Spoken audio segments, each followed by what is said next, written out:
Upcoming ত্রয়োদশ জাতীয় সংসদ নির্বাচন, এই নির্বাচনকে কেন্দ্র করে কোন রাজনৈতিক দল কতগুলো আসন পেতে পারে।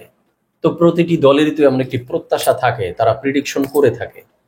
তো বিভিন্ন সময় বিভিন্ন দলের রাজনৈতিক দলরা বিভিন্ন বক্তব্যে অনেক কিছু বলে থাকে।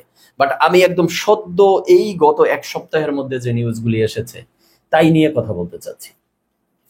বর্তমানে রাজনীতির মাঠে দল হিসাবে আওয়ামী লীগ তো নেই। আওয়ামী লীগ আগামীর নির্বাচনে অংশগ্রহণ করতে পারবে কিনা শিওর না, তাই আলোচনা থেকে আওয়ামী লীগকে সাইড করে রাখলাম। তো এরপরে আলোচনায় আছে বিএনপি, আছে জামাতে ইসলামী। তো এই দুটো দল ফার্স্ট এবং সেকেন্ড পজিশনে আছে জনপ্রিয়তার দিক থেকে, ভোটের দিক থেকে। তৃতীয় নম্বরে কে আছে? অনেকে বলছেন এনসিপি, বাট আমার কাছে মনে হয় না জনপ্রিয়তা এবং ভোট ব্যাংকে এনসিপি রয়েছেন তৃতীয় পজিশনে। আমার কাছে মনে হয় তৃতীয় পজিশনে জাতীয় পার্টি রয়েছে। তো জাতীয় পার্টিকেও আওয়ামী লীগের দোসর হিসাবে তাদের নিষিদ্ধতা চাচ্ছে বিভিন্ন গোষ্ঠী, বিভিন্ন রাজনৈতিক সংগঠনগুলি। তো সেই লক্ষ্যে আওয়ামী লীগের সাথে সাথে জাতীয় পার্টিকেও সাইড করে রাখলাম, হিসাবের মধ্যে নিয়ে আসলাম না। তো এবার বলা যায় যে এনসিপি তৃতীয় পজিশনে আছে। তিনটি দল এখন আলোচনার মাঠে রয়েছে, বিএনপি, জামাতে ইসলামী এবং এনসিপি। এবার আসি, এনসিপি দিয়ে শুরু করি। এনসিপি নেতা নাসিরউদ্দিন পাটোয়ারি তিনি একটি প্রেডিকশন করেছেন, প্রত্যাশা করেছেন। তিনি বলেছেন আগামীর ত্রয়োদশ জাতীয় সংসদ নির্বাচনে তারা 150টি আসন পাবেন। ভালো, স্বাগত জানাই তাদের এই যে প্রত্যাশা তারা করেছে সেটি পূরণ হোক। এই নাসিরউদ্দিন পাটোয়ারি এনসিপির এমনই একজন নেতা, এর কথাবার্তা শুনলে সবসময় মনে হয় ইনি একটা ভাবের মধ্যে থাকে।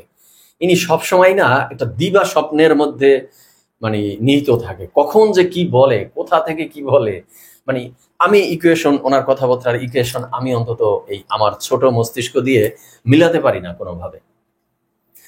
আচ্ছা, এই নাসিরউদ্দিন পাটোয়ারি বা এই এনসিপি 150টি আসনে এসে হোঁচট খেলো, কষ্ট লাগে ভাই।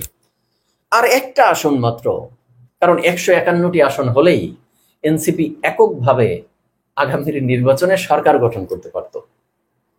বাট একটা আসন, আফসোস। তো এই নাসিরউদ্দিন পাটোয়ারি বা এনসিপির যারা রয়েছে তাদের কাছে আমার রিকোয়েস্ট হলো যে আপনারা যেহেতু এই পর্যন্ত এসে 150টি আসন পাবেন এমন প্রত্যাশা করার মতো মনোবল আপনাদের তৈরি হয়েছে, এই ধরনের ভোট ব্যাংক বা সাপোর্টার আপনাদের আছে বলে আপনাদের মনে হয়, তাহলে নির্বাচনের তো এখনো 4 মাস বাকি আছে। যদি ফেব্রুয়ারিতে নির্বাচন হয়, চেষ্টা করেন, আপনারা পারবেন। আর একটা আসনই তো, আগামী 4 মাস চেষ্টা করলে আপনারা আর একটা আসন আপনারা জয়ী হয়ে আসতে পারবেন নিশ্চিত। তাহলে 151টা হয়, আপনাদের আর স্লিপ কাটার দরকার হয় না, দরজায় এসে এককভাবেই সরকার গঠন করতে পারবেন। কেন ভাই একটা আসনের জন্য আরেকটা দলের সাথে আবার মানে লিওযোগ হয়ে তারপরে সরকার গঠন করবেন? দরকার আছে শুধু শুধু? আচ্ছা, এই নাসিরউদ্দিন পাটোয়ারিরা বা এনসিপি যে 150টি আসন প্রত্যাশা করছে, আচ্ছা কোন কোন আসনে তারা জয়ী হবে? বিএনপির, জামাতের যে কম্পিটিটর বা প্রতিযোগী আছে তাদেরকে পরাজিত করে, তাদের সাথে ভোটের মাঠে ফাইট করে এনসিপি জয়ী হয়ে আসবে কোন আসন থেকে? আমার একটু বুঝিয়ে বলবেন। আসন বাদ দিলাম, যদি স্থানীয় সরকার নির্বাচন আগে হয়, কিছুদিন আগে তো আলোচনা হয়েছিল যে জাতীয় নির্বাচনের আগে স্থানীয় সরকার নির্বাচনটি সরকার করতে চায়, করা যায় কিনা। তো ধরে নিলাম আলোচনার স্বার্থে যে স্থানীয় সরকার নির্বাচনটি আগে হবে। এনসিপি কোন একটি ইউনিয়ন পরিষদের চেয়ারম্যান প্রার্থী হিসাবে বিএনপি এবং জামাতের প্রার্থীকে পরাজিত করে জয়ী হয়ে আসতে পারবেন? সেই মনোবলটুকু আপনাদের আসলে বাস্তবে আছে? সেই ভোট আপনাদের আছে? আপনারা জাতীয় নির্বাচনে 150টি আসন পাবেন সেটি তো অনেক দূরের কথা। একটা চেয়ারম্যান হতে পারবেন ইউনিয়ন পরিষদের?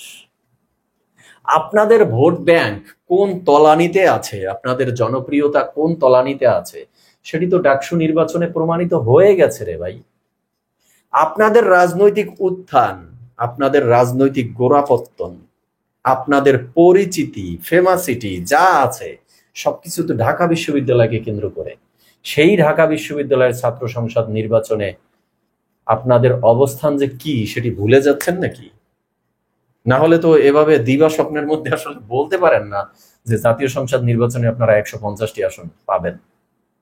যাক, দোয়া করি 150টি না বরং 151টি পান, ক্ষমতায় আসেন।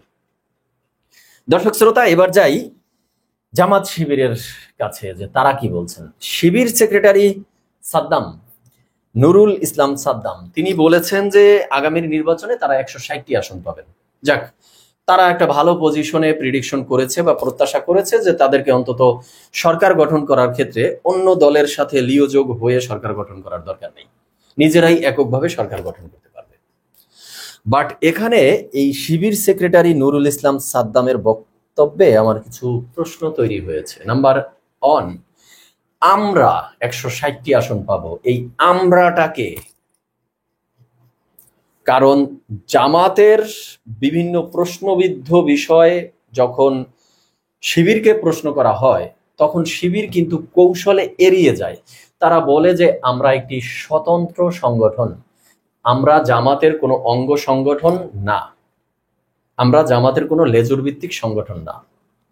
তাহলে এখন এই আমরা 160টি আসন পাবো, এটা কি তাহলে শুধু শিবির, তারা যেহেতু একটি স্বতন্ত্র প্রতিষ্ঠান সংগঠন, তারাই কি আসলে 300 আসনে আলাদা প্রার্থী দিবে, সেখান থেকে 160টি আসন পাবে? নাকি আমরা বলতে তিনি জামাতকে বুঝিয়েছেন, কোনটা? এই যে শিবিরের গুপ্ত রাজনীতি, এটি আসলে আর কতকাল চলবে এই দেশের মানুষের সাথে? জামাত নিয়ে কোনো প্রশ্নবিদ্ধ বিষয়ে সামনে পড়লেই শিবির সবসময় বলে আমরা স্বতন্ত্র। প্রমাণ কি?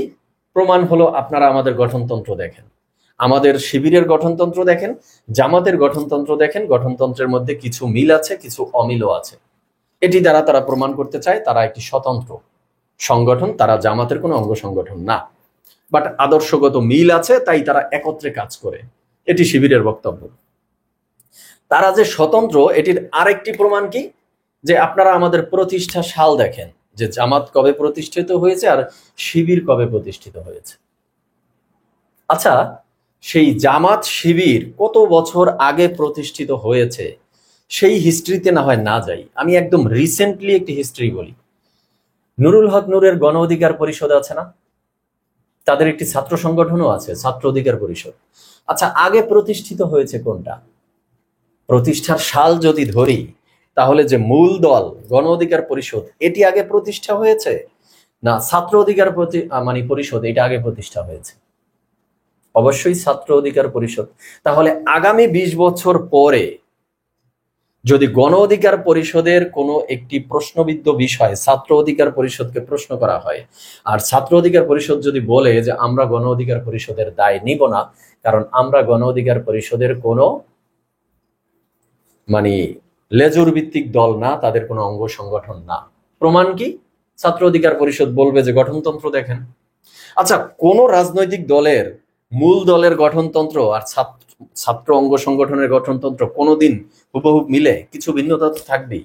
আপনি আওয়ামী লীগের গঠনতন্ত্র আর ছাত্রলীগের গঠনতন্ত্র দেখেন, হুবহু এক হয় কোনোদিন? হয় না তো। বিএনপিটা দেখেন আর ছাত্র দলেরটা দেখেন, কখনোই এক হবে না। তাহলে গণ অধিকার পরিষদ আর ছাত্র অধিকার পরিষদে এক হবে না। এবার তখন যদি ছাত্র অধিকার পরিষদ আবার বলে যে আপনারা আমাদের প্রতিষ্ঠা সাল দেখেন, যে কে আগে গঠন হয়েছে কে পরে গঠন হয়েছে, তাই এর দ্বারা কি জাতিকে কতকাল ভ্রান্ত ধারণা বা জাতির সামনে মূলা ধরিয়ে রাখা যাবে যে ছাত্র অধিকার পরিষদ গণ অধিকার পরিষদের কোনো অঙ্গ সংগঠন না বা লেজুর ভিত্তিক সংগঠন না? এটি কি মানুষ কতদিন খাইব? জনগণকে কি বোকা ভাবেন আপনারা?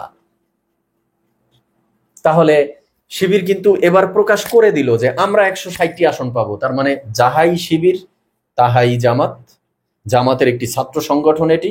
তো এই বিষয় নিয়ে ভাই গুপ্ত রাজনীতি করার আর কোনো দরকার নেই। শিবিরের বিভিন্ন সময়ে অ্যাক্টিভিটি কথাবার্তায় যা মনে হয়, এই গুপ্ত রাজনীতিটি তাদের আসলে রক্তে রক্তে শিরায় শিরায় মিশে গেছে, তাই গুপ্ত রাজনীতি ছাড়া তারা আসলে কল্পনাই করতে পারে না। গেল, এই বিষয়ে আর বেশি কথা না বলি। আচ্ছা, আপনারা 160টি আসন পাবেন প্রত্যাশা করছেন, তাহলে এখনো কেন এই পিআর পদ্ধতি নিয়ে আন্দোলন করছেন, মিছিল মিটিং করছেন মাঠে, আবার যুগপত আন্দোলনের ডাক দিয়েছেন, পিআর আপনাদের লাগবেই, আবার এই সরকারকে হুঙ্কার দিচ্ছেন উইদাউট পিআর বাংলাদেশে কোনো নির্বাচন আপনারা অনুষ্ঠিত হতেই দেবেন না। তো পিআর এর দরকারটা কি ভাই? আপনারা এক সময় বলেছেন বা এখনো বলছেন যে দেশের 71% মানুষ পিআর চায়, আবার এখন বলতেছেন আপনারা উইদাউট পিআর ছাড়াই 160টি আসন পাবেন। তাহলে শুধু শুধু এই পিআর এর ঝামেলাটা সামনে আপনারা কেন আনতেছেন? আপনারা আগে নির্বাচিত হন 160টি আসন নিয়ে, তারপরে পিআরটা না হয় আপনাদের হাতেই বাংলাদেশে ইমপ্লিমেন্ট হলো, আপনাদের হিস্ট্রিতে আরেকটি পজিটিভ দিক যুক্ত হলো। তো আপনারা এই পজিটিভ সুযোগটি ছেড়ে দিবেন কেন? আপনাদের তো চুপ থাকা উচিত এই বিষয়ে, যে আমরা ক্ষমতায় যাচ্ছি, 160টি আসন পাচ্ছি, বা 71% ভোট আমাদের পক্ষে, আমরা মোটামুটি পূজা, মন্দির কোনো কিছু বাদ দিচ্ছি না, সবকিছুতে সমান হারে বিরাজ করতেছি, যাতে করে কোনোভাবেই আমাদের এই 71% পিআর এর পক্ষের ভোটগুলো আমরাই পাই, আর আপনারাই পাবেন, যেহেতু আপনারা পিআর এর পক্ষে কথা বলছেন এবং সেই হিসাবে আপনারা 160টি আসনও প্রিডিকশন করে ফেলেছেন। তাহলে পিআর এর ব্যাপারটা আপনারা বুদ্ধিমত্তার সঙ্গে চুপ থাকেন, নিজেরাই এসে ইমপ্লিমেন্ট করবেন, ভবিষ্যতে বুক ফুলিয়ে বলতে পারবেন যে বাংলাদেশে আপনারা নতুন নতুন কি কি ইনোভেশন করেছেন, বাংলাদেশে নতুন নতুন কি কি ইমপ্লিমেন্ট করেছেন, কার্যকর করেছেন। তো সেই সুযোগটি কেন শুধু শুধু হাতছাড়া করতেছেন? গেল জামাতের বিষয়টি, এবার আসি বিএনপি। বিএনপির কি রিসেন্টলি এই ধরনের কোনো প্রেডিকশন বা প্রত্যাশা আমার চোখে আসেনি। আচ্ছা, এই যে শিবির বলতেছে যে জামাত শিবির 160টি প্রত্যাশা করতেছে, তারা কনফার্ম, নাসিরউদ্দিন পাটোয়ারিরাও 150টি কনফার্ম, তাহলে যোগ করলে হয়ে যাচ্ছে 310টি আসন। তো বিএনপি তো দায়ে পড়ে গেল, কারণ বিএনপির তো আরো 10টি আসন এখন ছেড়ে দিতে হবে। তো এই 10টি আসন কোথা থেকে নিয়ে আসবে? পাকিস্তান থেকে না ভারত থেকে? না বাংলাদেশের ভিতরে আসন একটু পুনর্বিন্যাস করে আসন বাড়ানো দরকার না?